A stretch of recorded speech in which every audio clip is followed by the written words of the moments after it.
रूठे हो तुमको कैसे मनाऊंगी इश्क हमें बर्बाद न कर, मुझे दिल से न भुलाना, आँखों में सजा के ख्वाब तेरे मैं झूमती रहती हूँ, इस परचम के साए तले हम एक हैं। पाकिस्तानी मौसीकी की दुनिया में एक दिलकश धुन साज जिसने अपनी मावराई आवाज से दुनिया को मशहूर किया, गजलों और हुब्बुल वतनी पर मबनी तराने के जरिए गूंजने वाली रूह परवर गूंज, जिससे मौसीकी के शायकीन के दिलों में उन्हें एक काबिल एहतराम मुकाम मिला। सांझ अपनी खुशियां और हम एक हैं। बुलबुले पाकिस्तान का टाइटल हासिल करने वाली मारूफ गुलकारा नैयरा नूर। बोल रे गुड़िया बोल जरा, हो जरा बोल रे गुड़िया बोल, तेरा साया यहाँ भी हो सजना, आँखों में सजा के ख्वाब तेरे मैं झूमती रहती हूँ, पलकें बिछा दूँ, तेरा नाम हथेली पर लिख कर इसे चूमती रहती हूँ, सारी उम्र बिता दूँ, तू जो कहे तो तन तेरा नाम हथेली पर लिख कर इसे चूमती रहती हूँ। अस्सलाम वालेकुम। लाज फिल्म्स के साथ मैं हूं आपका मेजबान मलिक अनीस अहमद। नैयरा नूर का करियर 70 की दहाई में शुरू हुआ और सन 2022 तक जारी रहा। इस अरसे के दौरान उन्होंने नगमे, गजलें और गीत गाने के अलावा फिल्मों और ड्रामों के लिए प्लेबैक सिंगिंग भी की। मुझे दिल से न भुलाना, हम हैं तो क्या वो दिन भी जरूर आएगा, चाहे रोके ये जमाना, जब तेरा गम खुशी में बदल जाएगा। नैयरा नूर का बचपन आसाम में गुजरा, जहां उनके घर के पास ही लड़कियां सुबह घंटियां बजाया करती थीं और भजन गाती थीं, और यहां से ही इनको गाने का शौक पैदा हुआ। उन्होंने अपने एक इंटरव्यू में बताया कि मैं खुद को रोक नहीं पाती थी और बैठकर सुनती रहती थी तब तक जब तक वो वहां से चली नहीं जाती थी।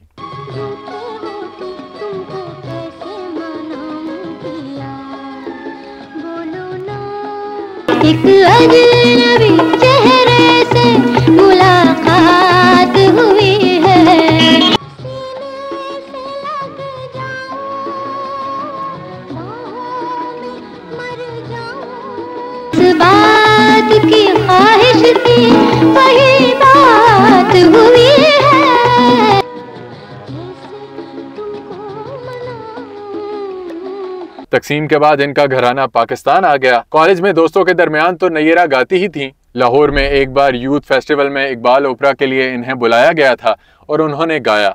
इसके बाद लाहौर में ओपन एयर में नैयरा ने गाया तो इन्हें गोल्ड मेडल दिया गया। नैयरा नूर ने अपने एक इंटरव्यू में बताया कि कभी भी इनके जहन में ये बात आई ही नहीं थी कि वो कभी बाकायदा तौर पर मौसीकी की जानिब आएंगी। ताहम उन्होंने ये कहा कि घर में गाना बहुत सुना जाता था और इन्हें लगता था कि वो किसी चीज की तलाश में थी। कल रात जब मौसम था बरसात का, एक वाकया सुनाऊं मैं कल रात का। पीटीवी के सेट पर इंटरव्यू में मेजबान मुनीजा हाशमी से गुफ्तगू में उन्होंने कहा, मुझे कभी शायद इस बात की कभी समझ ना आ सकती। एनसीए में हमारे कॉन्सर्ट्स होते थे और बड़े बड़े उस्ताद उसमें आते थे। एक बार प्रोफेसर इसरार कुछ लेट हो गए तो मेरे क्लास फेलोज ने कहा, जब तक वो नहीं आ जाते तब तक तुम गा लो। जब मैं गाकर नीचे उतरी तो प्रोफेसर साहब ने मुझे कहा कि मैं आपको ये बताने आया हूँ कि आप बहुत अच्छा गाती हैं और आप इस फन को ज़ाया ना कीजिए। ये वही हैं जिन्होंने मुझे रेडियो पर लाया और सबसे पहली गज़ल जो मैंने गाई वो रेडियो पर ही गाई।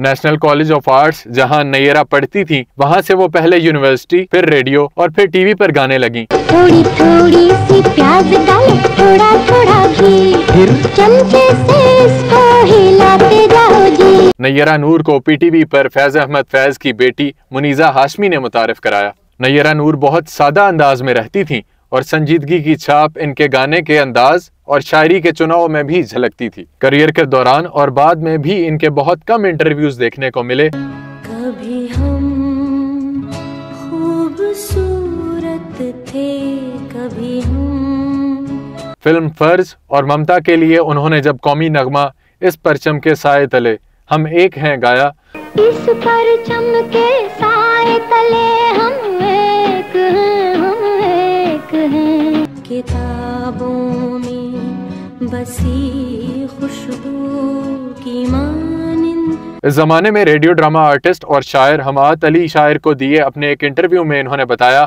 कि हमारे खानदान में गाने पर पाबंदी तो थी, खास तौर पर वालिद के खानदान में, लेकिन वालिद ने यह पाबंदी खत्म की। इनके अल्फाज थे कि किसी बच्चे पर अगर पाबंदी लगा दी जाए तो वो बगावत कर देता है, इसलिए यही है कि इसको इस तरफ जाने दिया जाए।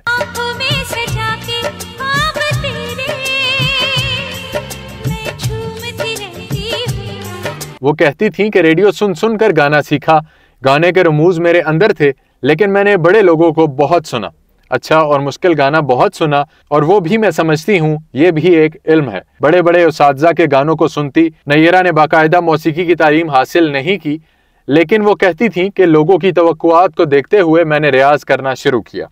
अनकहे लफ्ज़ों से तस्वीरें। इनकी शादी साथी गुलकार शहरयार ज़ादी से हुई, जो कि अब अदाकारी के शोबे में नुमाया है।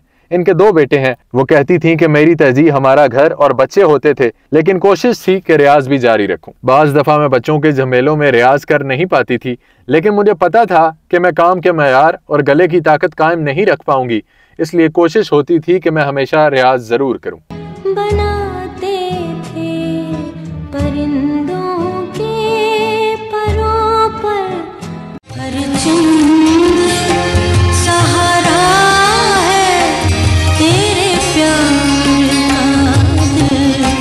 वो कहती थी मैं सुबह 1.5 घंटे रियाज करती थी। नैयरा ने गीत, नगमे, गज़लें गाईं और फिल्मी गीत भी गाए, लेकिन वो कहती थीं कि फिल्मी गीत थोड़े अलग होते हैं और जो फिल्म इंडस्ट्री के माहौल के बारे में मैंने सुना उससे डरती थी। मैं इसमें एडजस्ट नहीं हो पाई। फिल्म श्री फरहाद के लिए जब ख्वाजा खुर्शीद अनवर ने इन्हें बुलवाया, वो कहती थीं कि वो लम्हा मेरे लिए फख्र का लम्हा था। इनका बुलाना मेरे लिए बहुत बड़ा एजाज था और इसके बाद बहुत पुरएतमाद महसूस करती थी। उन्होंने मौसीकार अरशद महमूद और रॉबिन घोष के साथ भी काम करने का एजाज हासिल किया।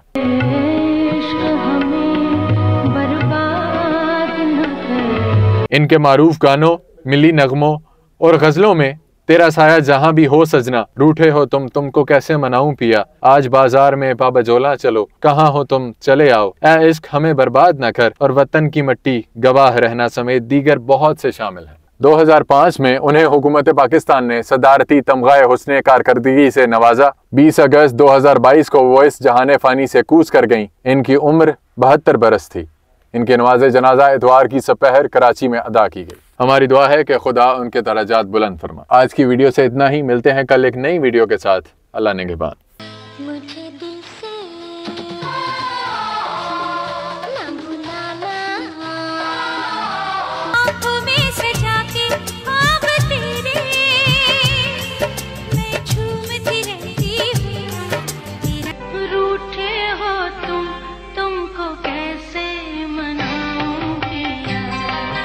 इश्क हमें बर्बाद न कर, बोलो ना, बोलो ना, इश्क न छेड़ा आके हमें, सीने से लग जाओ बाहों में, हम भूले हुआ याद न कर, इस परचम के साए तले हम एक हैं, हम एक हैं।